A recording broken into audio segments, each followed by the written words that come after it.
Hello, I'm David Chaston with 90 at 9, brought to you by interest.co.nz. This week, get everything you need to know in 90 seconds at 9 o'clock, with news HNA is under some rising stress in debt markets.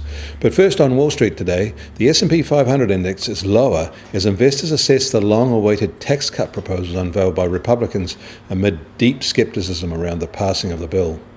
Consumers will lose their mortgage interest deduction in the US. Companies will get a big tax break. In fact, if passed, companies will pay the lowest share of US federal taxes in 17 years, and individuals will pay the highest share ever. In the 1960s, when the US was truly great, individuals paid 35% share and companies paid 20% share.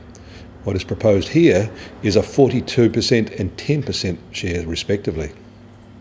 And staying on Wall Street, HNA Group tapped the short-term debt markets for a second time in a week, having to pay 8.875% interest on a new $300 million bond issue that matures in just a year.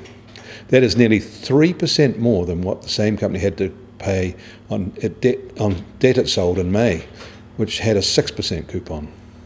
Markets are marking up the risk in this company dramatically, one that is also trying to close a deal with ANZ to buy UDC, and also probably with borrowed money. Earlier, data released showed American worker productivity increased by 3% in the September quarter, its fastest pace in 3 years.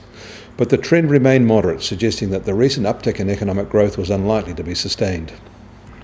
And global air travel rose 5.7% in the year to September, but that was down noticeably in the US due to the impact of hurricanes there. However, in the Asia-Pacific region, it grew 8.7%, the fastest of any global region. But interestingly, Australian domestic air travel actually fell 1.2% in the same period. In China, a new study there shows that their consumers pay the most in any global market for infant formula. Pricing is at such a level it probably can't be sustained. Any fallback will affect New Zealand dairy industry. We may be affected by a fallback, but New Zealand brands are not the major ones in China. And as expected, the English Central Bank has upped its policy rate by 25 basis points to 0.5% overnight. That's their first rise in 10 years. In New York, the US Treasury 10-year yield is lower today at 2.35%. Across the Pacific, Chinese government bond yields are holding with their 10-year yield now at 3.89% and their 5-year yield is now up to 3.93%. That's both up 1 basis point. And the price of crude oil is fractionally higher today, now just under $54.50 a barrel, while the Brent benchmark is just over $60.50 a barrel. China announced it will raise the price of petrol there, its 9th rise this year. And the price of gold is unchanged at $1,274 an ounce.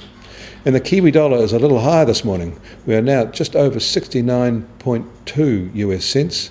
On the cross rates, we're at 89.7 Aussie cents, and against the euro, 59.4 euro cents.